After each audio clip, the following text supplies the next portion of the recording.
Hey, what is poppin', everybody? Give us a sweep yesterday. Probably the ugliest sweep you'll ever see, but it works. Let's talk about it. Let's go over it. Najee Harris, under 56.5 yards was the lock of the day. He went under by half a yard.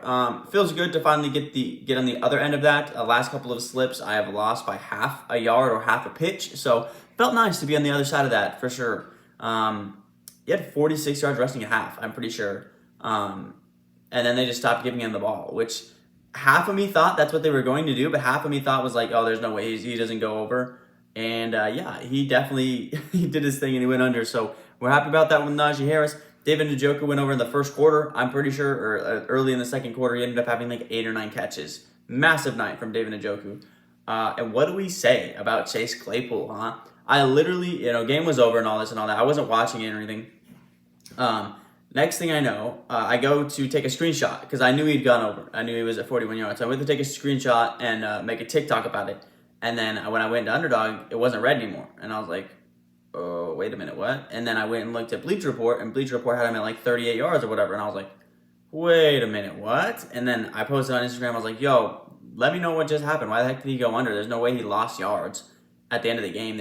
And sure enough, they threw this stupid lateral at the end of the game, and apparently, if you catch a lateral and then you comment and then you throw it back, it counts as a lost yards on his receiving end. So we'll take it, man. It's the ugliest win you'll see, but we'll take it. Yeah, that's crazy. Craziest win you'll ever see, man. But no more losers, like I've been saying. I want to really turn this thing around, and we'll start with that for sure. It worked out with Chase Claypool anyways, because at the end of the half, the Steelers got the ball with like 30 seconds left or 30 seconds left all the way at the other side of the field, and like 70 yards until they were close to touchdown, or like 50 yards to field goal range. And they Mitch Trubisky rolled out and hit Chase Claypool down for like a 20-yard catch. And I was like, that was some BS at the end of the quarter that didn't even matter because it didn't even amount to any points or anything like that. So it was only fitting that at the end of the game, they threw some whack BS stuff at the end of the game that made him go back under. So crazy stuff at the end of the day. Gotta chalk it up as a win, I guess. And we'll head into today. Of course, we got to go back to MLB. So let's get it popping with some MLB.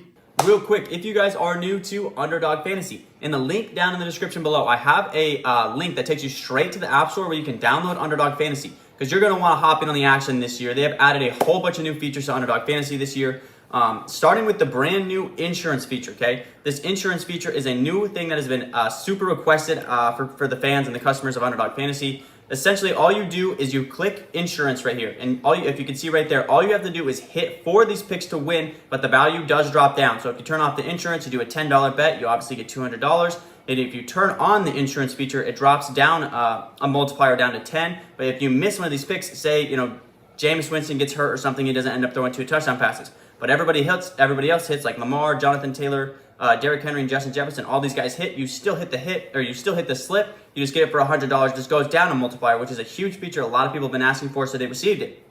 Also, they have added second half lines now to games. Obviously, it is on. There is nothing up because there's no NFL second half games, but they have added NFL second half. So just like for the Thursday night game, I'll throw up that clip right here. Thursday night, they dropped all the second half lines for that Thursday night game between the Bills and the Rams. They've added a bunch of new features this year. They're trying to improve to get the app better for you guys.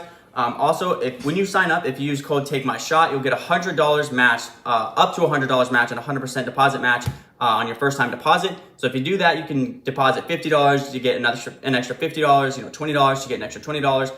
Whole lot of stuff coming with Underdog Fantasy this year. Make sure you sign up with code TAKEMYSHOT. Now let's get to today's bets. All right, boys, today's lock of the day will be coming from the Tampa Bay game. Give me Jeffrey Springs under 5.5 strikeouts here today. He's taken on Toronto twice this season, where he only threw 5 strikeouts and 2 strikeouts. So he went under in both of his matchups versus Toronto this year. And Toronto, in their last 10 games, is only allowing the average starting pitcher averaging 3.4 strikeouts per starting pitcher. So just 3 strikeouts in the last 10 games. 10 straight games. No one has gone over 5.5 strikeouts. It sits at 3, 3, 3, 3, 5, 5, 1, 2, 5, and 4. 10 straight starting pitchers have not been able to get over 5.5 strikeouts. Jeffrey Springs, not an elite strikeout pitcher by any means. Averages rate at 4.7 or something on the year, and recently hasn't been throwing too well. So give me Jeffrey Springs under 5.5 strikeouts for today's lock of the day. All right, second play.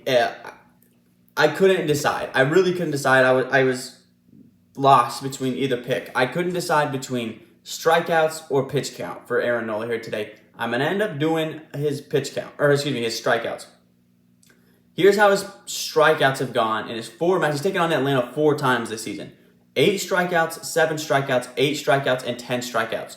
So he's averaging 8 strikeouts per game versus them in 4 matchups. Has me a little nervous because 2 of the games he only hit it by 1, and 1 of the game he missed it by half a pitch. So I was a little bit hesitant. The strikeouts is the same case. He's hit it 3 out of 4. 99 pitches, 92 pitches, 110 pitches, and 109 pitches for an average of 103 pitches per game. And his pitch count is at 95.5. So I don't think you can go wrong with either. Atlanta is obviously one of the most strikeout teams in the league. I think they're like the 3rd most strikeout team in the year, averaging like 9 strikeouts per game.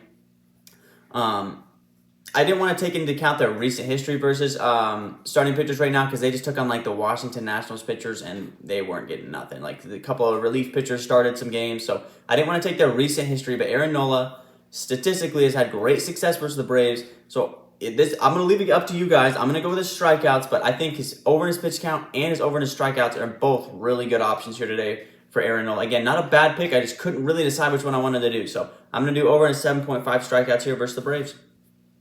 All right, guys, and for this last play, I am not going to lie to you. I could not find a third pitcher that I was absolutely loving. I thought about doing Rich Hill's under on his pitch count again, getting back on that train. I thought about Garrett Cole.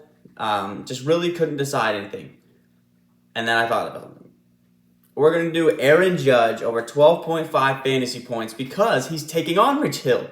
Rich Hill in the month of September is having an awful month of September. He's allowed 24 hits in 17 innings, 13 runs in those 4 games that he's played this month. He is giving up a lot of runs and a lot of hits. And Aaron Judge, in the month of September, he's played, well over 20 games, probably just under 20 games, is averaging a batting average right now of 462. He is literally almost hitting half of the at-bats he's hitting right now in the month of September. On absolute fire. At home versus the White Sox or the Red Sox this season, he's averaging, his batting average sits at 396, and he's had 9 hits on the month. Or at home versus the Sox this season, he has taken on the Sox a couple times, and he's gone over in his fantasy points 4 out of those 7 games at home versus the Sox. So I'm really liking Aaron Judge. Of course, he's 1 home run away from breaking that huge record for home runs.